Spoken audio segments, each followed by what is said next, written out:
We take a new look at the difference between this year's 53 and last here today on Locked On Dolphins.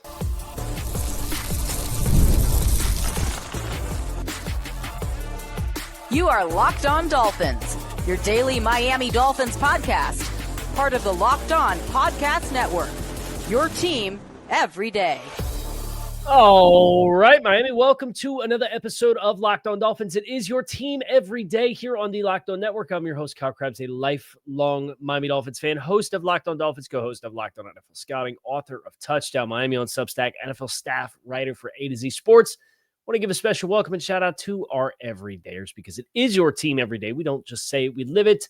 You're on the Locked On Network. Today's episode of Locked On Dolphins is brought to you by Game Time. Download the Game Time app, create an account. Use code LOCKEDONNFL for $20 off of your first purchase. Today on the show, the Dolphins filled their final spot on their initial practice squad for the 2025 NFL season. There is a new free agent on the block and one that honestly has my attention for a few reasons. We'll get into that. But we're going to start today's program looking at a new way to explore the difference between last year's 53 and this year's 53. And I've done this in past years for Touchdown Miami to kind of put numerical values into the roster for each player, kind of like what you do with all of the drafts work that I've done for years, right? I started doing NFL draft work in 2012 for the 2013 NFL draft. That was my first draft class. So you have a lot of different ways to go about doing evaluations when you do it for that long. And the way that I have found that best kind of can translate to, the players that are already existing at the NFL level and give you some kind of a quantified number or metric or Madden ranking or like whatever. It's a out of 100-point scale. You look at 10 traits for each position based on the scheme that the Dolphins you're anticipating that they're going to run. And you grade them from elite, great, good, sufficient, insufficient, or fail on those 10 traits. And they're tiered where the more important the trait is to operate within the scheme within success, the more valuable the trait is. And you get this out of 100-point scale. So what I've done throughout the course of this week is finalized the rankings for this year's roster. And then you put it up on a draft board like you would with your big board prospects, where it's a horizontal board where it reads from left to right. If you're watching on YouTube, we're going to put it up. Now, and you're going to tell me you can't read the names in particular. And it's more the visual aid because we're going to talk about the storylines that are important out of it.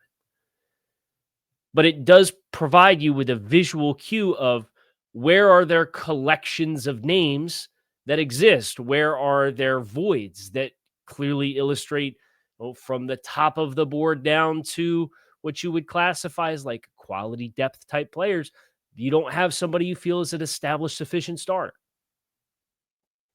The last tweak that I'm really excited about is at the same time, I put last year's players on the list as well, to be able to see for each position room, here's what the Dolphins have versus what we think they had last year, right?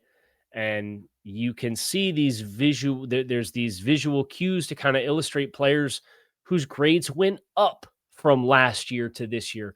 And that would include a name like an Aaron Brewer, who comes into the scheme and lo and behold, he plays lights out. He's graded as a franchise cornerstone type player now, where before coming in, you were like, hey, I think Aaron Brewer can be a sufficient level starter. 12 months ago, that was kind of the perspective that we had with Aaron Brewer. I think he'd be a good fit within the scheme, good scheme fit.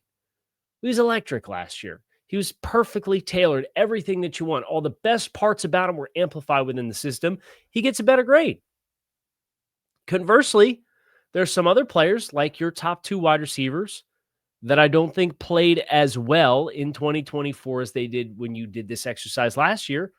Their grades came down a little bit. Alec Ingold is a player who I don't think is trending in the right direction. I think Malik Washington made a large leap Jaylen Wright versus what your expectations were for a rookie versus where he actually ends up when it's all said and done. You get these really good visual cues of where there's momentum or not momentum, or lots of depth with the edge rusher group and the linebacker room, and how much the floor has been raised with the cornerbacks that you've added thus far with Juju Brents and Jack Jones and Rasul Douglas being three names that get put in that I think are sufficient level starter caliber players. Now, it's not to the standard of what it was before when it was Jalen Ramsey and what you thought Kendall Fuller was coming off of the 2023 tape for the 2024 season. But nevertheless, you can see a collection of talents that says, hey, we've got enough names here. And then we've got a rookie in Jason Marshall where there's lots of upward mobility here to potentially play up into this group and be considered what this overall range of sufficient level starters is. I think you've got about a dozen names at the top of the Dolphins roster. And if you're watching on YouTube, it's the light blue and the navy blues. If you're watching and you can't read it, again, this is a visual and also an audio experience independently for a lot of different people. So I want it to just kind of be a complement to the theme that we're talking about. And the theme that we're talking about is the top 12 players, as I have graded them on the roster, are the ones that I think are going to set the floor of the team. Based off of last year's film work and the evaluations of those players, those cornerstone type players are Jaylen Waddle, Zach Sieler, Jordan Brooks, Tyreek Hill, Aaron Brewer, Minka Fitzpatrick. And that is kind of a tier for me of who I think your talent, your top talent in the system could/should be. But then Bradley Chubb, Tua Tagovailoa, James Daniels, Jalen Phillips, Chop Robinson, and Devon Achane. That collection of talent, I think, is going to set the floor for your football team. What I think becomes interesting off of that, and the population of names is not as robust within this first, the cornerstone tier and the quality starter tier. It's not quite as robust as it was last year, where Raheem Mostert, coming off the season he had in 23, this time last year was expected to be a quality starter. He ended up not being a quality starter. But that's part of the problem with the team that you had last year, is the players who were coming off the 23 season that lived in your lofty stratospheres did not live up to the billing. Neither one of your marquee wide receivers did. Tua Tagovailoa, I didn't think had as good of a season in 24 as he did in 23. Injuries included and not included in that conversation. Raheem Mostert regressed significantly. You had Zach Sieler and Aaron Brewer as guys that took big steps up. I thought Teron Armstead and Calais Campbell were players that lived up to their expectations. You didn't see Bradley Chubb at all. Another year older. So that I think, as I graded him, I think you have to take some concessions for what may or may not exist for explosiveness. Jalen Phillips, 3.5 games. Jordan Brooks certainly knocked it out of the park. David Long, from what he was in 23 to what he was in 24 before he got cut from the team, was kind of a fringe, sufficient starter, quality starter type player. Jalen Ramsey, as good as he was and still is, didn't live up to the billing as like an elite player that the Dolphins redid his contract for the second time in as many years. And then Javon Holland, I think would be considered a universal disappointment for everybody with a pair of eyeballs that watched the Dolphins last year. So all of those players that exist in the same tier and stratosphere of grading as what I just outlined is kind of the 12 that are going to set the floor for your football team. Those players last year, how many of them overachieved and how many of them underachieved? And that's why I think that's the group that's going to set the floor for your football team. Now, the ceiling for your football team, I think it's a little different group. We're going to talk about that in addition to a free agent target that I think I'd like to see the Dolphins pick up the phone and call. That's new on the market. We're going to get into that next. Make sure you guys stick with us. Today's episode of Locked on Dolphins is brought to you by Upside. If you're still paying full price for gas, stop leaving money behind.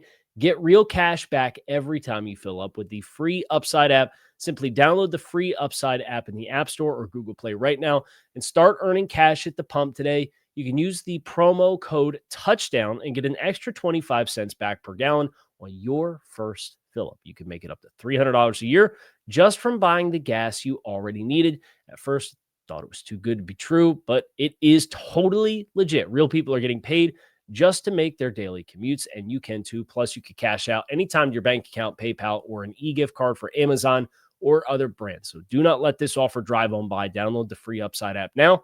Use promo code TOUCHDOWN for a limited time, 25 cents per gallon bonus.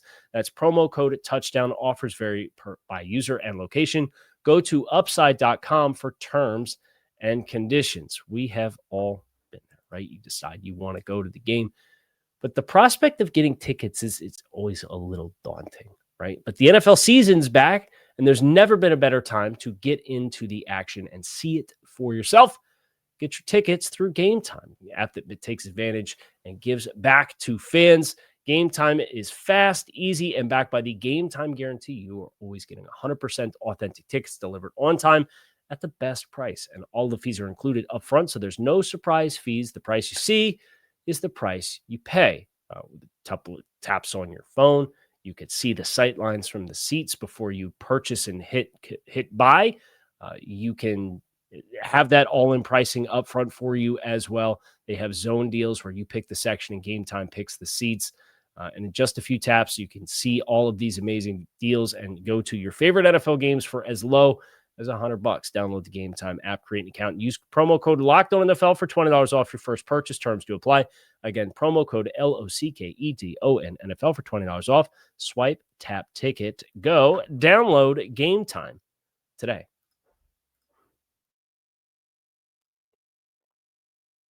So we've established, I think there's a dozen for the floor of the football team. Those dozen, again, Jaylen, Waddle, Zach Sieler, Jordan Brooks, Tyreek Hill, Aaron Brewer, Minkah Fitzpatrick, Bradley Chubb, Tua Tagovailoa, James Daniels, Jaylen Phillips, Chop Robinson, Devon Achane. You could really go through the list. Waddle, frustrating year last year, conceded a ton of targets to Jonnu Smith. The non-Tua Tagovailoa starts were particularly trying. Zach Sieler, I think, took a step forward last year, his first without Christian Wilkins. So I think that is one of the players that thrived. Jordan Brooks thrived in the system. Tyreek Hill, disappointing season. Some of that Tua Tagovailoa dependent, some of that Tyreek Hill dependent. Aaron Brewer thrived. Minkah Fitzpatrick, it's his first year here. Bradley Chubb, you didn't see him last year. Tua missed 6.5 games. James Daniels wasn't here last year. Jaylen Phillips played 3.5 games last year. Chop Robinson, Devon Achane. Some guys on the bubble, though. Guys just outside the top 12, I think, are the ones that set the ceiling for your football team. That's both offensive tackles. Austin Jackson and Patrick Paul are in this group for me. First-round rookie Kenneth Grant is in this room for me. Some of your rolls of the dice at corner with Rasul Douglas, Jack Jones, Juju Brents, based off his pre-draft profile and his rookie season tape, I think are in this stratosphere. You've got some young guys like Malik Washington, Jordan Phillips, Storm Duck, Jonah Savaianaya, Jason Marshall, Ali Gordon. The players you don't have a really concrete body of work for. How many of those come at on the net positive or the net negative end of the spectrum from their potential? That's the group for me. And it's a group that I think is a larger percentage and has a larger slice of your pie than what your roster had last year. Players that you would consider to be incomplete evaluations, like a Patrick Paul, like a Malik Washington, like a Jalen Wright, like a Jordan Phillips and a Kenneth Grant, right? They're rookies. They haven't played any snaps. But it is very telling to look at last year's just the defensive line group, right? And have Zach Sieler. I think he's a better version of himself than what he was last year. Calais Campbell's gone. He was the next best player from either last year or this year combined. But then you have both Kenneth Grant and Jordan Phillips that I think have the ability to be sufficient level starters or play upwards into the same kind of stratosphere of where Calais Campbell was for you from the jump. But they have to earn it by playing it. And we don't know it, right? Patrick Paul versus what he was last year to what he is this year is a player that's made a leap. He's made a jump. But he's still an incomplete evaluation because he played less than 500 career snaps. He could very easily end up playing his way up into Aaron Brewer territory this year. He could play himself down into being kind of where Kendall Lamb was last year as an offensive tackle, or a year ago off the 23 tape as an offensive tackle. It's the variance of those players that I think is going to set the ceiling for your football team. And there's more players. Some of this is the youth movement, right? Obviously, less players and player development is not linear. Not everybody is going to constantly go on a trajectory that goes up and to the right. Some guys explode. Some guys regress. Some guys get stagnant. What percentages of that large slice of pie that exists that didn't exist on your roster last year where you were here or you were here? Are you going to see? So it was cool to see it all laid out. I plan on putting the actual board with this year and last year's starters and 53 guys up on Touchdown Miami, doing some stuff with it, making it a resource that's available for those of you that are hearing me talk through this and aren't watching on YouTube, or who are watching on YouTube and really feel compelled. Don't be that person, please, who comments and says, I can't read the names. I know. It's the visual aid of it to talk about the central themes that I wanted to invoke on this show. Also wanted to invoke the name Jabrill Peppers on the show. The Patriots, 9 days away from their season opener, are releasing Jabrill Peppers. I think this is a home run idea and opportunity for the Dolphins. And let me tell you why. Jabrill Peppers has almost $4.5 million in fully guaranteed salary remaining on his contract with New England. They're cutting him, which means they're going to have to pay it either way, unless somebody else signs Jabrill Peppers to a contract that surpasses the total amount of money that Jabrill Peppers is owed by New England. You're a week out from the start of the season. And why is New England moving on from Jabrill Peppers? Both of their hybrid safeties that were a part of kind of the last regime feel like they're getting marginalized a little bit under Mike Vrabel. Mike Vrabel is also holding no prisoners, coming in here and kind of creating a lot of upheaval with the entirety of the roster. He's leaving his imprint on this team in a massive way. And Jabrill Peppers is 29 years old, right? Or this is his age 29 season, I should say. So Jabrill Peppers is somebody who they've got a mid-round rookie in Craig Woodson that they drafted this year when Vrabel was on the roster and part of the personnel decision-making, who has the opportunity to step in. Vrabel wants to get his guys in as quickly as possible, and he's doing that to some degree at the expense of guys that had significant contributions. I mean, they had Layden Robinson was a fourth-round rookie last year, and Javon Baker was a fourth-round rookie that they drafted last year. In last year's draft, that was like Vrabel wasn't here yet. They cut both those guys. They move on from Cole Strange as a former first-round draft choice from Belichick in 22. They cut him this year. And now you can add Jabrill Peppers to that list as a guy who had hardship last year in more ways than one. He was arrested for an assault and drug possession charge. He was eventually found innocent and not guilty on those charges.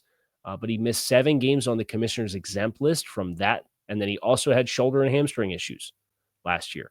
But the year before in 23, while playing in a system that there was a vision for him as a player, He's a very impactful player, very meaningful player. I think it could make sense for the Dolphins. I want to talk a little bit more about the economics of why it would make sense. And then I also want to get into another safety that the Dolphins added to their practice squad. We'll get to all that next here, Locked On Dolphins. Make sure you guys stick with us. Today's episode of Locked On Dolphins is brought to you by Prize Picks, the daily fantasy platform that lets you turn all your football predictions into real rewards.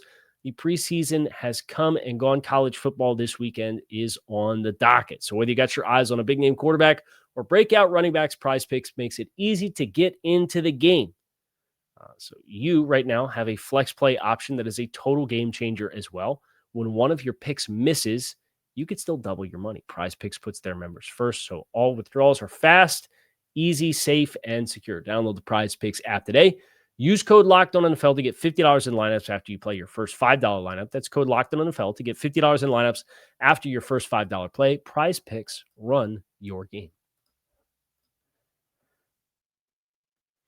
So a big piece of why I think Jabrill Peppers could make some sense is, in fact, the offset money element of this. If teams get into a bidding war for Jabrill Peppers and teams start offering multi-year contracts with $5+ million salaries, best of luck, Jabrill Peppers. I'll wipe my hands. We'll walk away. But you're now 6 days and counting away from the start of the NFL season.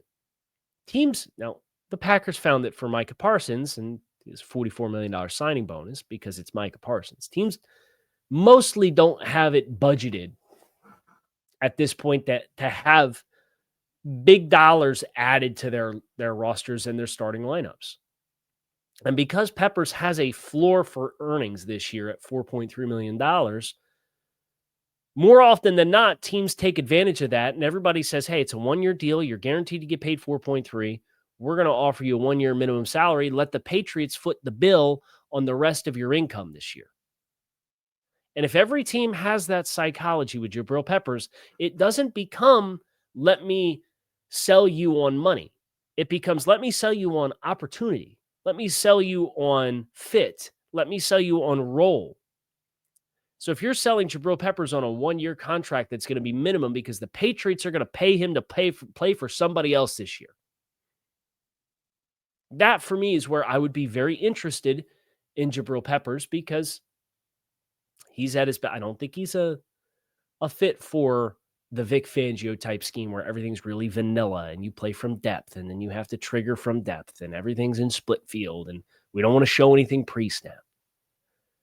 He's a player who really thrives with moving around and playing personnel games and personnel packages. And I think these simulated scheme pressure and non-traditional rush for safety, linebacker, defensive back pressure groups like what Baltimore had under Mike McDonald and McNaughton now in Seattle, and what Anthony Weaver is running with that branch of it, an extension of it.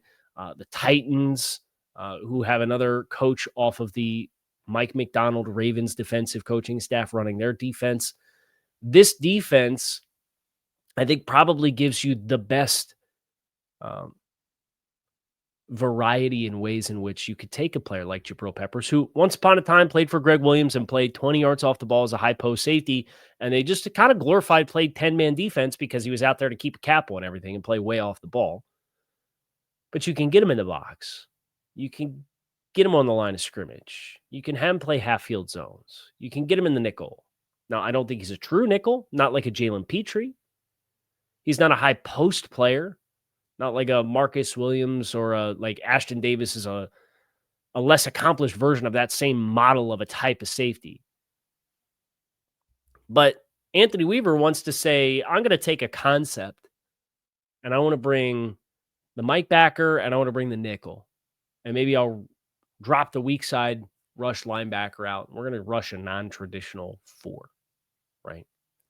And we want to bring it from depth.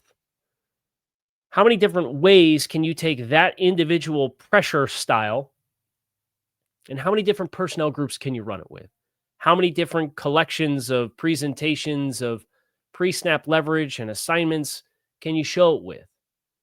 The more variety that you have in that, the more work and challenge you're going to present to opposing teams. And Anthony Weaver said it on Drive Time with Travis Wingfield. He had a sit-down interview. It was a phenomenal interview. And he talked about the illusion of complexity, and simple for our guys, but make it look complex for everybody else. Jabrill Peppers can be another piece of that puzzle, in my opinion. And you've got Iafiti Melifonwu with some corner background experience, but has never played more than 400 snaps in a season, right? Like you sit down and you look at Ashton Davis is preferably a last line of defense player. Minkah Fitzpatrick, if we want to get the best version of him, we need to have the other skill sets around them to unlock that. The Dolphins seem to think they have that player in Dante Trader, who was a 5th-round pick this year, but Peppers is a more explosive player. He's a more experienced NFL player, and you're potentially talking about a sales pitch and a recruiting pitch that's for minimum salary because somebody else is going to pay him almost $4.5 million this year. If it comes down to that, I'm interested. And I think Miami can have the recruitment pitch of, hey, you could come here, you could work your way up into being the second starting safety behind Minkah Fitzpatrick.